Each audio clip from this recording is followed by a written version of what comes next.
Summer has just concluded, and the fall is right on its heels. The holiday of Evenfall is almost here, and will soon be enjoyed by the residents of a small coastal town called Greenbranch. Its residents are anxiously anticipating the parties, feasts, and celebration of the memories of those who have gone on before them, their ancestors. But what is a party or a feast without good food and libation? That's where you come in. You are a hop-top courier, tasked with delivering the finest produce and beverages to numerous businesses throughout the neighborhoods of Greenbranch. Seems simple enough, but there's a reputation at stake. The reputation of being crowned the star courier of this year's Evenfall. Hey, I'm Aaron from GameEnthus.com, and this one is about Harvest Hoppers. Harvest Hoppers is a strategy area control game from Snowbright Studios. It's actually Snowbright Studios' first full board game. Harvest Hoppers is playable from 2 to 6 players and plays in about 30 to 60 minutes. As I mentioned earlier, you are taking on the role of a Harvest Hopper courier. It's going to be traveling through various neighborhoods, delivering different types of foods. We are going to show up at these businesses unannounced, and we are going to win them back with gift baskets. Not exactly. Let me show you the components and go over how to play the game. So these are the components in Harvest Hoppers. You're going to have 6 different neighborhoods. Neighborhoods are arranged based on the number of players you're going to have in the game. And you also don't want farms to be touching 2 identical establishments. The bakery, the coffee cabin, the juice bar, the deli, the taco truck, and then a 2-star restaurant and a 3-star restaurant. Around all of the neighborhoods, you're going to have different fruits and vegetables and a corresponding hop top that go along with them. So for broccoli, you're going to have the green hop top. For tomatoes, you're going to have the red hop top. For pumpkins, you're going to have the orange hop top. For radishes, you're going to have a magenta. Let's go with that. Magenta hop top. And for mushrooms, you're going to have a blue hop top. And corn, you're going to have a yellow hop top. In addition to that, you're going to have a reputation board here that goes from 0 to 6. And I sort of have a 3-player mode set up here where I have the red, the blue, and the green already set up there. And these are all the various establishments that can be found throughout all the neighborhoods. Beneath that, you're going to have 6 optional objective cards. And these cards will be shuffled up and given to each player who's playing. And these are sort of secret objectives that players are trying to work towards to get even more reputation. Harvest Hoppers takes place over 3 days or 3 rounds. At the end of each round, you will go around and see which courier / hop top delivered the most vegetables to each neighborhood. I'm going to move some things around and set up a game for 3 players and show you how Harvest Hoppers plays. Okay, so for setup, one of the first things you would do is you would shuffle up all of the neighborhoods. And then for a 3-player game, you would lay out 4.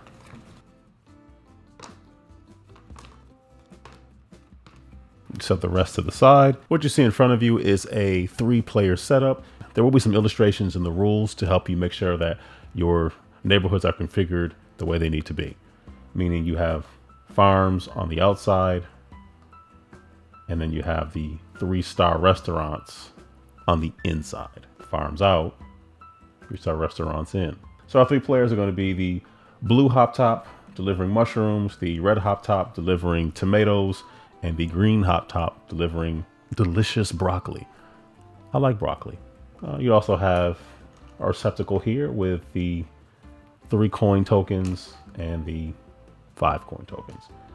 I debated whether or not to put them in separate receptacles, and after about an hour had gone by, I thought to myself, what am I doing with my life? This would be a basic setup, so I'm not going to be using the different gold cards, which you can optionally use in order to just to mix things up and give players other opportunities to score, incentivizing players to make sure that they've reached certain establishments more frequently than others, and things of that nature.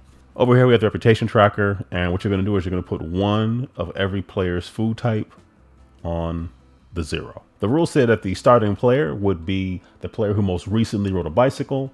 If that's not really applicable with the group that you're playing with, you can figure out however you want to determine who goes first. For this demonstration, the blue player is going to go first, and we're going to move to our left. You will move clockwise. First player will choose a farm with which to start. So the blue hop top is going to choose this farm here. and then the red player would go, and then the green player would choose. Mess everything up and then choose again. Each player would then choose 6 foods that they're going to be delivering during this day/round. Okay, so the blue player is going to go first. So in terms of actions, one of your actions is movement. It'd be very difficult to deliver food if you don't move, or if the food itself doesn't move. Something has to move. There are 2 types of movement. One type of movement is called a coast, meaning you just slide over and move 1 space. You do not have to stay in the neighborhood you start in. You can go anywhere you wish. However, if you encroach upon another Hop Top's neighborhood during your first move, there could be trouble. Hop Top is going to move in the neighborhood they started in. They don't have to, but they're going to. They're going to just move over here to the deli. And that's a coast. It's moving 1 space. The second type of movement is called a rush. A rush allows a Hop Top to move 2 to 3 spaces. So I could move over here. I could move all the way over there. So you can get from one end of a neighborhood to the other if you decide to rush. So I could rush and go 1, 2, 3 and go all the way from the farm I started on to the bakery on the far end of the neighborhood. Could rush and come over to this 3-star restaurant. Movement, 1 space, rushing 2 to 3 spaces. Let's talk about how delivery would work. So for delivery, if the blue Hop Top moves to the deli, they can deliver their food to the deli. And once that happens, they would move up their food on the reputation tracker. So this is the deli, and I'll just move that up. You deliver here within the neighborhoods, and then the reputation tracker should reflect what you've delivered. Delivery works a little bit differently when you rush. When you rush, let's say I rush all the way over here to the coffee cabin. I can deliver to the coffee cabin. However, because I was rushing, some of the food spilled out of the basket. And spilling out of the basket requires me to flip over one of the foods that I have for this day/round to flip it over to its other side, to its non-bright side. So right now, for this day, this food cannot be delivered. It's not discarded, it just can't be delivered. Rushing is a good way to get someplace, but it also requires you to give up a little something for that day. There's 2 other very important things to remember when delivering food. These are all businesses/establishments in different neighborhoods. Each establishment or business can only get 1 delivery per day. So were I to go here to this taco cart and deliver, that means that the red Hop Top cannot go here and deliver as well. Each establishment can only get 1 delivery per day. The other very important thing to remember about delivering is that each player can only deliver to an establishment once for the entire game. So if I start in this neighborhood as the blue Hop Top and I go over here to the juicery and I deliver some mushrooms, God love mushroom juice, I cannot deliver to this juicery for the rest of the game. I've delivered there already. That's it. I could come over to this juicery on another turn, another round, what have you, and deliver here. I just can't deliver to this juicery in this neighborhood because I've already delivered there. You can deliver to the same type of place in a different neighborhood, but not the same exact place. To further expand upon some of the rules for delivering, as you see, there are 2-star restaurants in every neighborhood and 3-star restaurants in every neighborhood.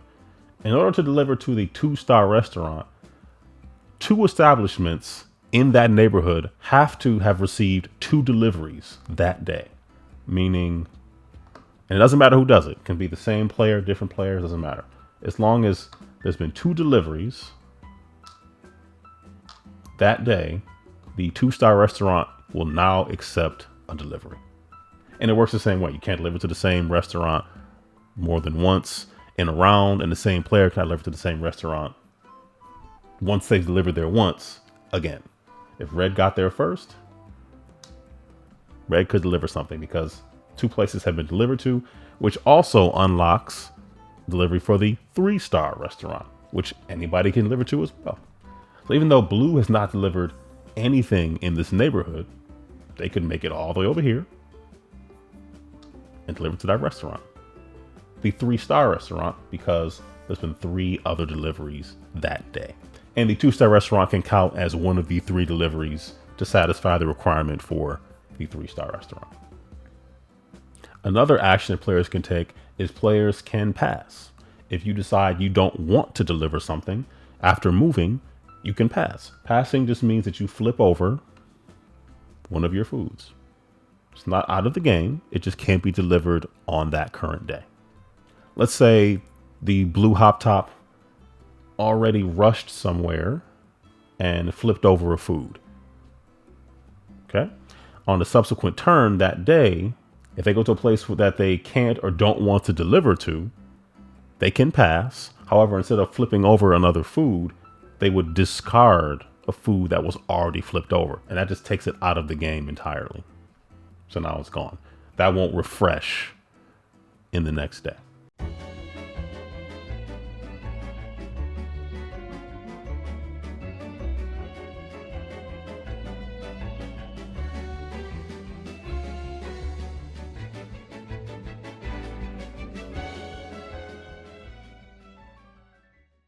Okay, so as you can see, a lot of deliveries have happened and each player is down to one active food and then one food that fell on the ground, if you will. Okay, so we're back to the blue player over here, and the blue player could move to any one of these spaces and make a delivery. However, they're going to do what's called resting. So they're going to rest, which means that they're going to have their first pick of whatever farm they wish to go to start the next day. So they're going to want to start here. Okay. Now over to the red player. The red player is going to move over here to this taco cart, excuse me. And they're going to make another delivery. And the green player is also going to rest. So the green player is going to want to start here the next day. Blue and green are out. So it is back over to red because red has not rested yet. So because everybody else has rested, in addition to the fact that red has nothing else that can be delivered, the red hop top is going to be forced to rest. The red hop top has to rest because they don't have anything that can be delivered. So the red hop top is going to just choose that farm there to start for the subsequent round / day. Just for clarification, if everybody has rested except one hop top, that hop top, regardless of how much available food they have to deliver, only gets one more turn. So you would not get, if you have 3 different foods that hadn't been delivered because people decided to rest early, you wouldn't get 3 more turns that would go uncontested.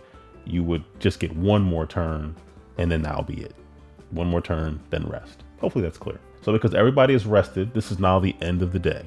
Everyone would flip over all of their foods to the darker side. If I did not mention this earlier, allow me to make it clear that this game is a prototype and everything you're seeing is not necessarily indicative of what the final product will be. So it might be hard to make out. I mean, you can tell that they're not quite as bright as the other ones, and the reason why the foods that have been delivered in previous days stays out is to allow players to realize where they delivered to already, so they know that they can't deliver there again. So this coffee cabin has had a delivery, so on the next day it can have another delivery, just one. But the red top cannot deliver to this coffee cabin because they already have. Now, I guess maybe this coffee cabin also sells deli sandwiches or salad or something. I don't know what the connection between tomatoes and coffee and tea are without a salad or a sandwich, but I learn things every day. I'm not really wild about broccoli and juice. I don't know how those things go together at all, but I'm learning. It's fine. It's fine to each their own. Broccoli and a taco. What? Why? So at the end of the day, the next step is called collecting tips. So the grateful business owners of Green Branch award tips to the couriers who serve their neighborhoods the best. Let's start off with this neighborhood here. The red hop top delivered 3 things in this neighborhood, so they will get a 5 coin. Green hop top delivered 1, but they came in second, so they would get a 3 coin. And this is where it matters, where just getting something in a neighborhood could put you in a position to get 3 coins, which end up being exactly the same as points at the end of the game. Even if you deliver the most, just getting something out there can often be rewarding in between turns to just get more points. Okay, this neighborhood over here. Only blue would deliver in this neighborhood over here. So only blue would get a 5 coin. And there's no tie, so green or red don't get anything. In this neighborhood here, red was smart and delivered one thing in this neighborhood. So they're going to get 5 points. And in this neighborhood here, green delivered the most. So they're going to get 5. And red delivered second most. So they're going to get 1. If you look here, even though red started here, they ended up delivering to the 3-star restaurant in the area where green started. And then green ended up delivering to the 3-star restaurant in the neighborhood where red started. And that was just to get something in those neighborhoods with which to score points. As you can see, it's kind of worth it. If there are a tie for first and second place in a neighborhood, each player will get a 3 coin token. And forgive me, I may have done this out of order. I believe I was supposed to have done the collecting of tips and then flipped over all the tokens in the neighborhood. So forgive me for that. We should collect the tips first and then flip over everything. So I believe the first player to rest is the first player that starts the next day. And I think blue just so happened to start the next day. So then blue will be starting from this farm, red would start from this farm, and then green would start from this farm. And at the beginning of a new day, you would restock your supplies that you're delivering. So each player would take out 6 more food items with which to deliver for that day / round. I mean, clearly red has an advantage here in terms of the reputation tracker and coins. However, there's a strategy to resting with some supply left over because now blue and green both have 8 items that they're going to be delivering in this round, whereas red has 7, which isn't horrible, but having 8 can also mean that you can rush twice and still deliver 6 different things in a round. At the end of the third day, players will go through the collecting tips phase. We're collecting tips based on who delivered the first and second most into each respective neighborhood and getting the associated coins for that. However, in the order the players rested, they would line up for the closing ceremonies. So if the red player rested first, they'll put their hop top token to the left of 1.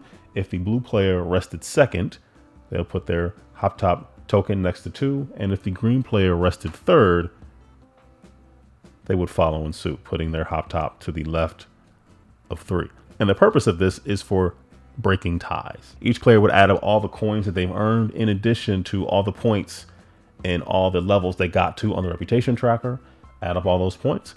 Your ranking in terms of when you rested for the third day would break ties, but whoever has the most points is the hop top with the greatest reputation, and they win the title of the Star Courier, and they receive all the benefits it bestows. And that is how you play Harvest Hoppers. So if you made it this far, hopefully you have a better understanding of how Harvest Hoppers plays and how Harvest Hoppers works. There is a 2-player mode in Harvest Hoppers, but I'll leave it up to you to discover on your own. Anyway, there's a link in the description for you to learn more about Harvest Hoppers and its forthcoming, or depending on when you're watching this, active crowdfunding campaign. Thank you for watching. Take care, stay safe, and be blessed.